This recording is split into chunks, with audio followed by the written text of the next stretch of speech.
지난 시간 우리는 양무리의 본이 되라는 말씀으로 주로 영적 지도자들이 어떻게 맡겨진 일을 감당해야 할 것인지를 함께 생각해 봤습니다.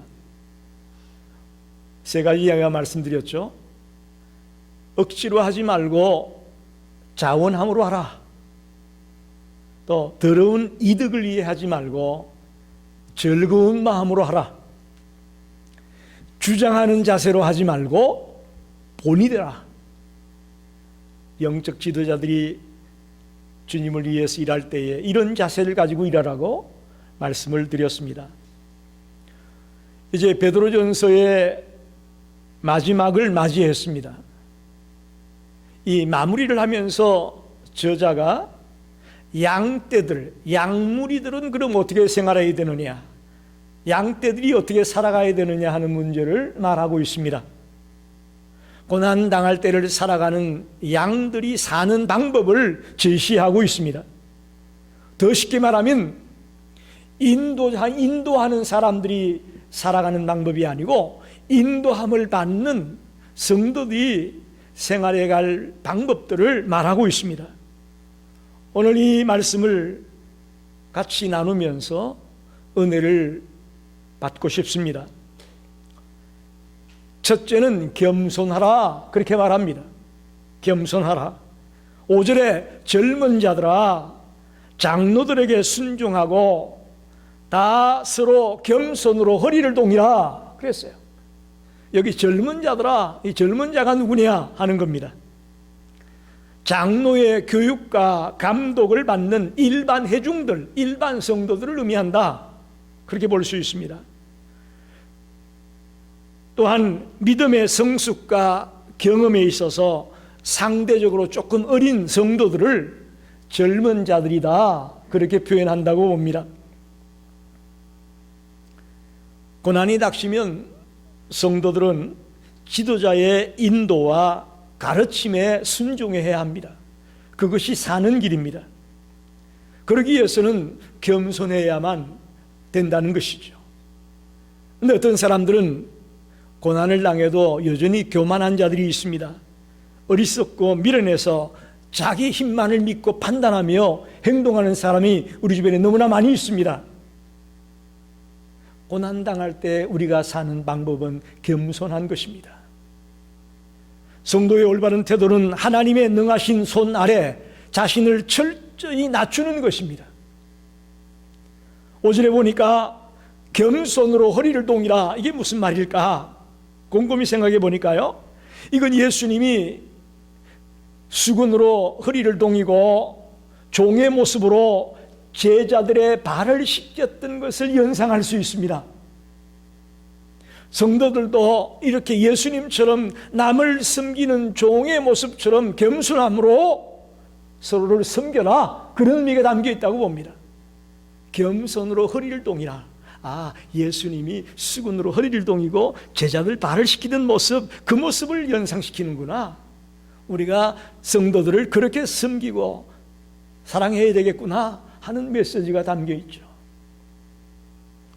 오늘 본문에 잠언 3장 34절 말씀을 인용하고 있습니다. 하나님은 교만한 자를 대적하시되 겸손한 자들에게는 은혜를 주신다. 이 잠언에 나오는 말씀을 베드로가 그대로 인용하고 있는 말입니다. 여기 대적한다, 또 은혜를 준다, 주신다, 둘 다 현재 동사를 쓰고 있습니다. 현재 동사, 과거 동사도 아니고 미래 동사도 아니고 현재 동사를 쓰고 있습니다. 그래서 크레다스라는 주석자는 이것은 행동의 습관성을 말하는 거다, 꼭 상습적으로 하는 것을 말하는 거다, 그런 말이에요. 하나님은 이 지구촌 어디에서 어떻게 우리가 살아가고 있든 간에 교만한 자는 대적하고 겸손한 자는 은혜를 준다, 항상 그렇게 하신다는 거예요. 할렐루야.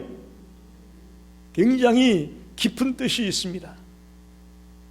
교만한 자를 대적하고 겸손한 자에게 은혜를 준다는 말이 일시적인 한 번의 얘기가 아니고 언제 어느 때나 하나님은 그렇게 대한다는 겁니다. 교만한 자는 대적하고 겸손한 자에게는 은혜를 베푸시는 하나님의 상습적인 행위를 설명하기 위해서 현재 동사를 쓰고 있다는 거죠. 겸손이란 자기 비하가 아닙니다. 많은 사람들이 겸손을 무조건 자기가 약하다, 나 부족하다, 나 못한다라고 하는 걸 겸손이라고 생각하는데 그건 아니에요. 찰스 스펄전 목사님이 이런 말을 했습니다. 겸손은 자기 자신을 올바로 평가하는 것이다. 여러분 잘 들으세요. 겸손이 뭐냐? 나를 올바로 평가하는 게 겸손이에요. 예를 들면 나에게 강점이 있다, 내가 잘하는 게 있다, 그러면 그걸 깨닫고 하나님 앞에 감사하는 거예요. 그게 겸손이에요. 반면에 내가 약점이 있다, 내가 이걸 못한다, 그러면 그 영역에 있어서 하나님이 나를 도와주시고 하나님만을 내가 의지할 테니 하나님께서 해결해 주십시오라고 하는 것이 그게 겸손이에요. 무조건 뭐든지 못한다, 나는 할 수 없다, 자기를 비하하고 자기 위상을 깎아내리는 그것만이 겸손이 아니고요, 강점에 대해서는 감사하고 약점에 대해서는 주님을 의지하면서 할 수 있도록 도와달라고 매달리는 것, 그것이 겸손이라는 거죠. 그래서 겸손은 자기 자신에게보다는 다른 사람의 욕구와 필요와 생각에 관심을 기울이는 그런 모습을 겸손이다, 그렇게 말합니다. 오늘 우리 성도들에게 당부합니다. 지금 우리 고난의 때를 걸어가고 있습니다. 이때 우리들에게 필요한 것이 뭐냐? 교만이 아니고요, 겸손입니다. 겸손함으로 이때를 살아가는 우리 성도들이 되기를 당부합니다. 두 번째는 7절에 염려를 주께 맡기라. 염려를 주께 맡기라. 성도들도 이 세상을 살면서 염려거리가 없을 수가 없습니다. 그 염려거리를 자신이 맡아서 해결하려고 하다 보면 더 큰 염려가 생기게 마련이에요. 그리고 이 같은 염려는 대개 내가 할 수 없는 일을 만났을 때 우리가 염려하게 되지 않습니까? 그렇기 때문에 이건 도저히 내가 염려한다고 해서 해결될 문제가 아니에요. 세 사람이 해결할 수 없는 문제들이 바로 염려로 다가옵니다. 자, 그런데 이걸 어떻게 해야 되느냐? 오늘 성경은 너희 염려를 주님께 맡기라고 당부하고 있습니다. 여기서 맡겨버려라, 영어로 cast라는 말을 쓰고 있는데 이게 딱 한 번 더 성경에 사용되고 있습니다. 언제 사용되느냐? 제자들이 예수님이 타신 나귀에 그의 겉옷을 걸쳐놨다 그랬죠? 그의 겉옷을 예수님이 타실 나귀에다가 걸쳐놓는 것, 여기에 캐스트란 말을 쓰고 있습니다. 즉 맡겨버렸다, 이 말은 우리의 모든 걱정과 염려를 주님께 내려놨다, 그런 말이에요. 주님께 내려놨다. 오늘 여러분 주님 앞에 예배하러 올 때에 염려, 근심, 걱정이 있으셨을 거예요. 그걸 주님 앞에 내려놓는 거예요. 할렐루야. 오늘 이 예배를 마치고 돌아갈 때에 모든 염려를 주님께 내려놓고 기쁨으로 돌아가시기를 바랍니다. 그런데 문제는 주님의 전에 나와서 예배하고 찬송하고 기도할 때는 염려를 내려놓은 것 같습니다. 안타까운 것은 집에 갈 때 다시 짊어지고 간다는 거예요. 이게 문제입니다. 이게 문제예요. 여기서 맡겨버리라는 것은 그런 뜻이 아니에요. 교회에 나왔을 때면 맡겨버리고 집에 갈 땐 다시 가져가고 직장에 나갈 때 다시 가져가고 그런 얘기가 아니에요. 내려놓으세요. 내 힘으로 내 능으로 감당할 수 없는 염려와 걱정들이 우리 앞에 닥쳤을 때에 주님 앞에 내려놓으라는 거예요. 주님께 던져버리고 깨끗이 잊어버리라는 거예요. 안심하고 주님이 알아서 하실 것을 믿고 의지하라는 것이죠. 근데 여기 중요한 것은 염려를 맡겨버리라고 하니까 우리는 아무것도 안 해도 되고 열중 시옷하고 있고 다 주님이 알아서 해, 그런 뜻은 아닙니다. 오해하지 마십시오. 꼭 이게 우리가 맡겨버리라고 하니까 이런 생각을 또 하는 분이 계세요. 나는 아무것도 안 해도 괜찮아, 가만히 있어도 하나님이 다 해줘. 그건 아니에요. 그건 아닙니다. 하워드 마샬이라는 분이 그리스도인의 삶은 하나님을 신뢰하는 것과 신뢰에 기초한 확고한 행동이 신비롭게 조화를 이루는 것이다, 그렇게 말했어요. 무슨 얘기냐면 하나님을 신뢰해서 맡겼다면 내가 감당해야 할 일들은 철저하게 내가 감당해 나간다는 것입니다. 그게 염려를 주님께 맡기는 거예요. 내가 할 일도 하지 않으면서 주님께 맡겼으니까 끝났다, 그건 아니라는 거죠. 하나님은 당신의 자녀들에게 백방으로 모든 것들을 동원해서 염려를 해결해 주기를 원하시는 분입니다. 그렇기 때문에 우리는 그분께 우리의 염려를 맡길 수 있는 것이죠.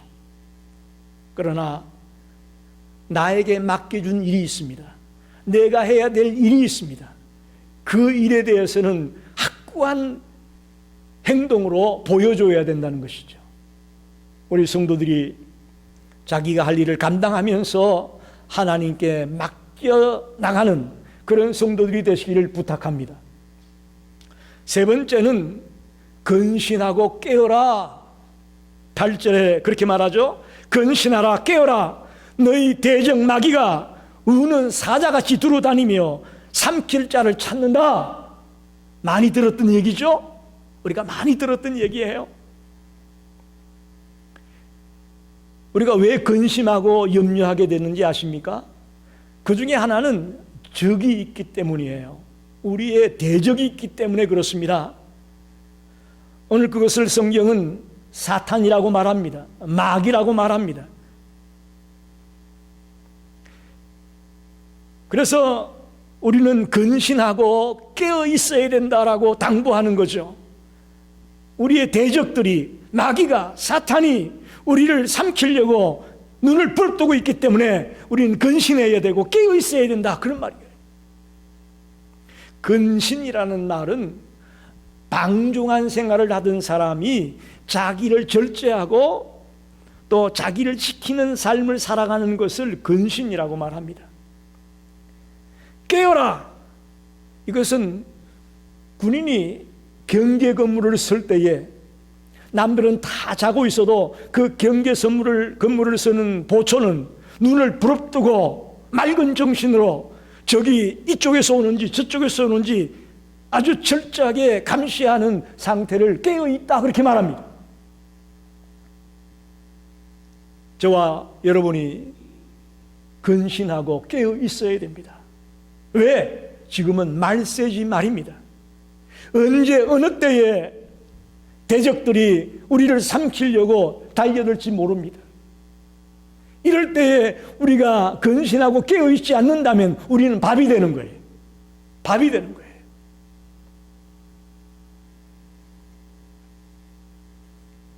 제가 군대 생활할 때에 저희들이 주로 청와대 경계 근무를 썼습니다. 수경사 30단에 근무하면서 그쪽에 이 삼천공원이 있어가지고 아베크족들이라고 하죠. 데이트족들이 많이 뭣도 모르고 그쪽으로 올라오는 사람들이 많이 있었어요. 특히 야간에 어두울 때, 그때 보초들이 깜빡 졸다가 그런 친구들 놓치면 어떻게 되는지 아십니까? 깜빵에 가요.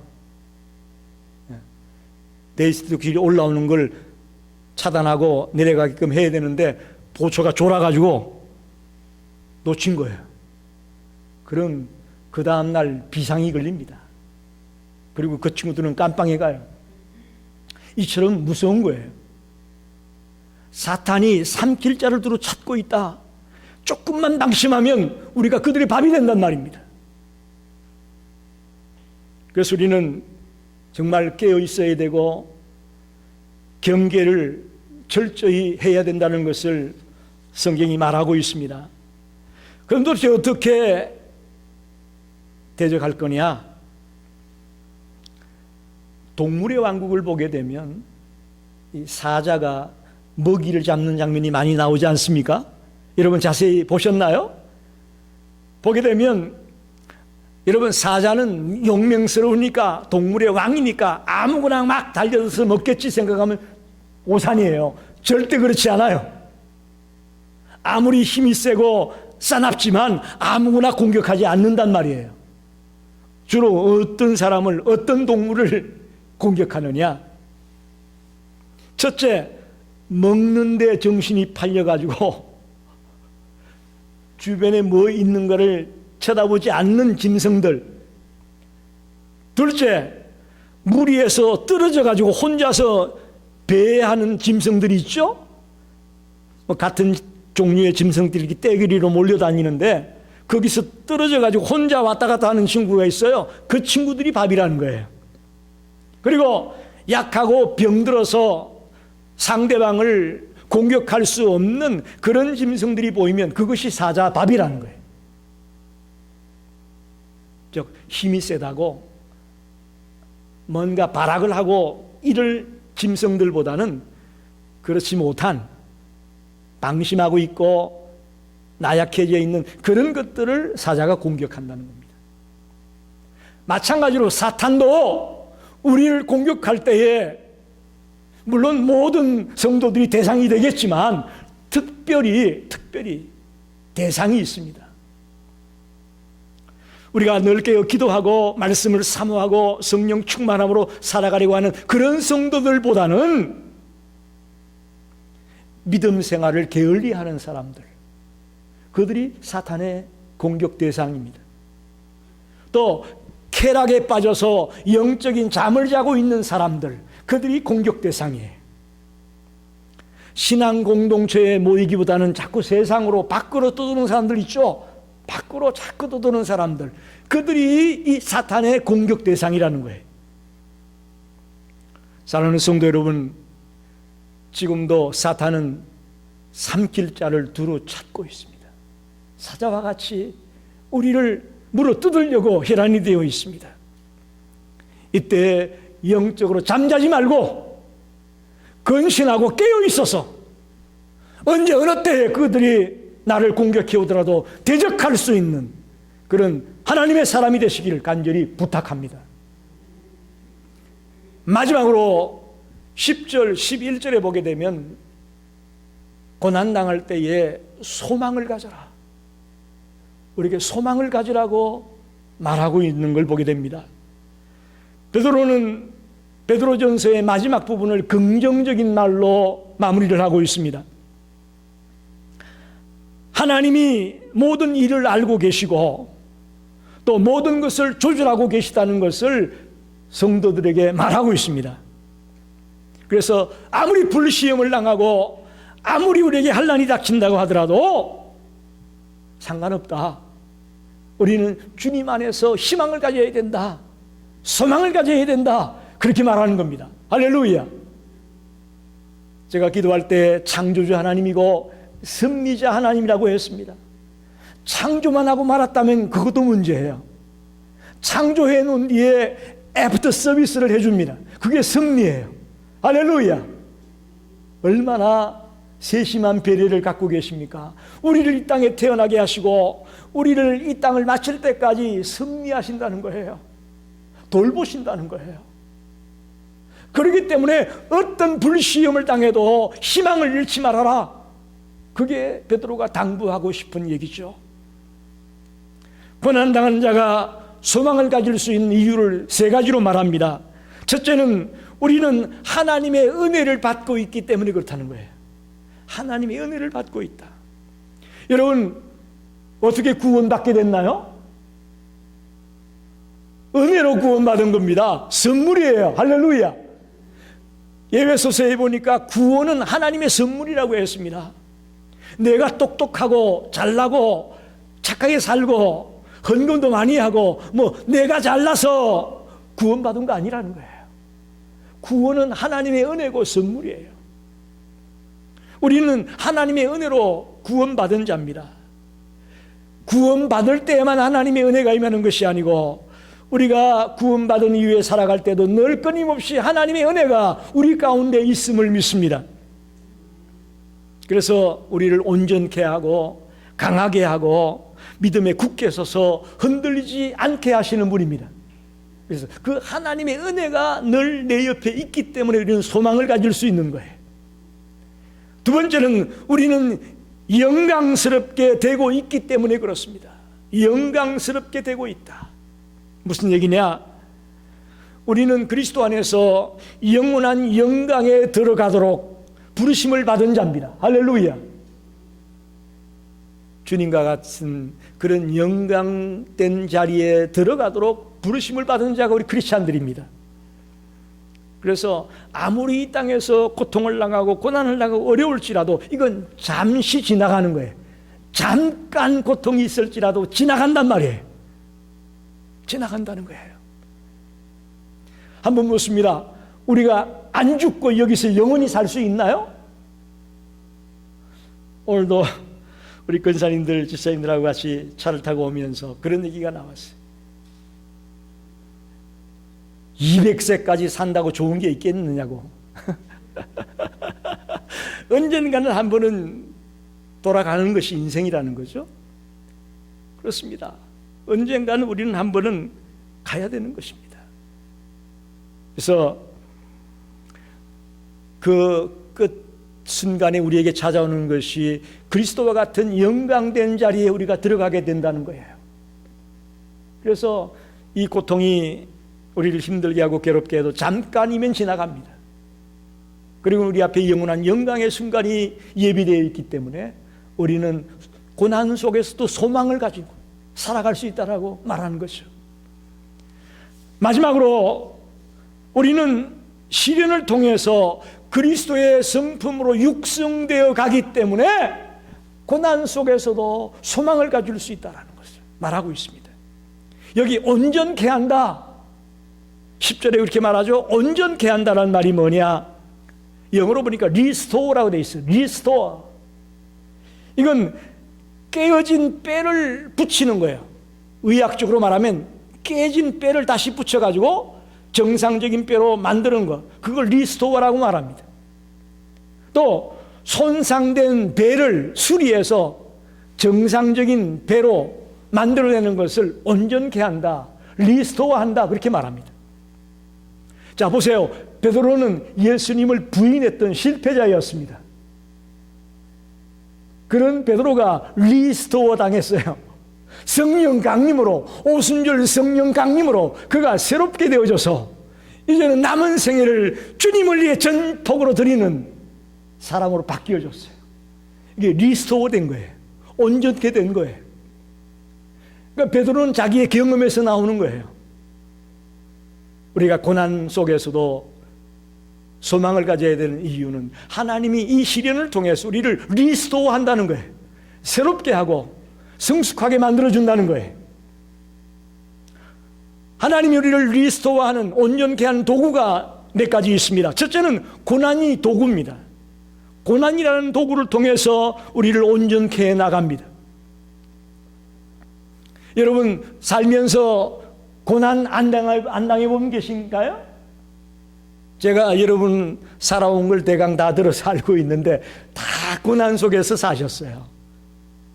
그 고난이 있었기 때문에 우리가 이렇게 온전하게 지금 달려가려고 하고 있는 거예요. 그나마 그 고난이 있었기 때문에. 두 번째는 하나님의 말씀이 도구입니다. 하나님의 말씀을 가지고 우리를 온전케 해 나갑니다. 그러니 우리가 시간마다 말씀을 읽고 묵상하고 또 그대로 살아가려고 하는 그런 최선의 노력을 경주해야 됩니다. 우리가 요즘 성경 통신을 하고 있는데 그것을 열심히 하는 우리 성도님들을 보게 되면 참 대단해요.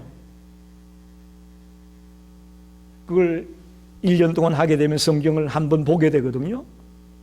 뭐 답이 맞고 틀리고 그걸 떠나서 성경을 읽을 수 있고 성경을 가까이 할 수 있다는 것 큰 은혜입니다. 이 성경이 우리를 온전케 하는 도구가 된다고요.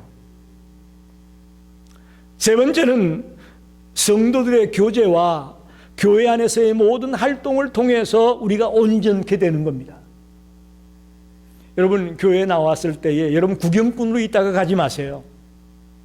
교회 안에서 여러분이 내가 감당해야 될 일이 무언가, 내가 나에게 준 일들이 무엇인가를 생각하며 그 일에 최선을 다하는 자가 되십시오. 그럴 때 우리가 점점 더 온전해지는 겁니다. 저는 중학교 2학년 때에 주일학교 교사를 했어요. 그런데 말이 주일학교 교사지 주일학교 교사도 아니고 신발장 정리예요. 신발장 정리. 제가 제일 처음 맡았던 게 어린이 여름 성경학교가 열렸는데 아이들이 한 100여 명 왔어요. 그 아이들이 신발을 막 벗어놓고 들어가잖아요. 마룻바닥이었거든요. 의자도 없었어요. 그때 제가 맡은 일은 신발장 정리. 그게 그렇게 재밌더라고요. 그렇게 재밌었어요. 그런 작은 일이지만 하나님이 나에게 맡겨준 그 일에 최선을 다함으로 조금씩 하나님 우리를 온전케 해 나가시더라고요. 그래서 우리는 고난 속에서도 소망을 가지고 살 수 있다고 베드로가 말하고 있습니다. 말씀을 정리합니다. 오늘로 베드로전서 강의를 마칩니다. 물론 12절에서 14절까지 말씀이 있는데 그건 인사 말씀이기 때문에 따로 다루지는 않겠습니다. 다음 주일부터는 연이어서 베드로 후서를 강의하려고 합니다. 베드로 후서는 굉장히 중요한 이야기입니다. 이단에 대한 경고를 주고 있는 말씀입니다. 마지막 때에 거짓 교사들에 대한 경고의 말씀을 주고 있는 것이 베드로 후서입니다. 그러니 여러분이 계속해서 말씀에 귀를 기울이고 또 말씀을 사모하는 여러분이 되시길 바랍니다. 베드로전서는 초대교회 성도들이 네로 황제의 박해 때에 그 엄청난 박해를 당하면서 고난 속에서 어떻게 살아야 되느냐 하는 문제를 다루고 있다고 했죠. 그래서 결론적으로 말하는 것은 고난 가운데서도 소망을 가져라 하는 것이 베드로전서의 키포인트입니다. 오늘 4가지 말씀드렸습니다. 첫째 뭐죠? 고난당할 때 겸손하라. 겸손하라. 둘째, 염려를 주님께 맡겨라. 셋째는 뭡니까? 근신하고 깨어있으라. 마지막은 소망을 가져라. 소망을 가져라. 이 4가지 가르침은 우리들에게 너무나도 필요한 말씀이라고 저는 믿습니다.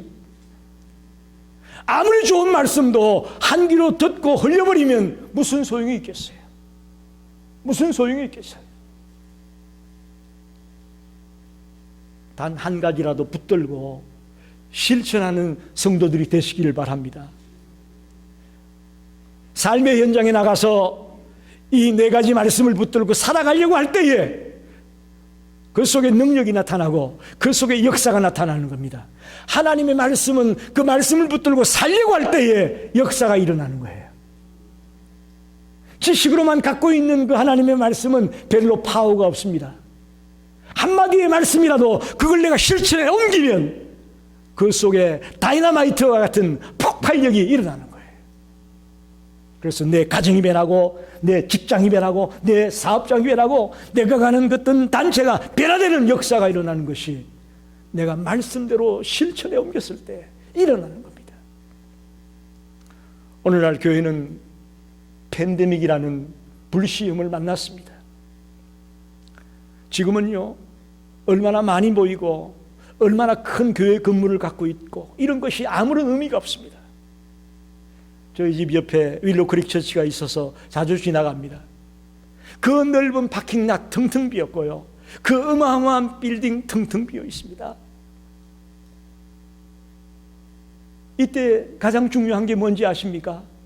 우리 한 사람 한 사람이 내가 예수 믿고 구원받았다는 구원의 확신을 잃지 않는 것입니다.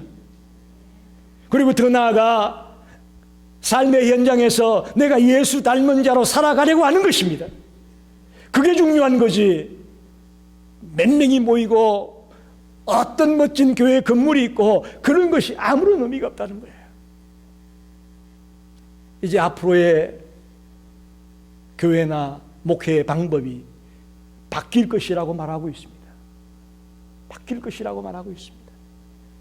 우리가 모이지 못할 때에 온라인으로 예배를 드렸던 것처럼, 그러다 보니 해이한 사람은 점점 더 해이해지기 쉽고, 그러면서 사모하고 열심히 내는 사람은 또 나름대로 달려가는 방법이 있지 않습니까?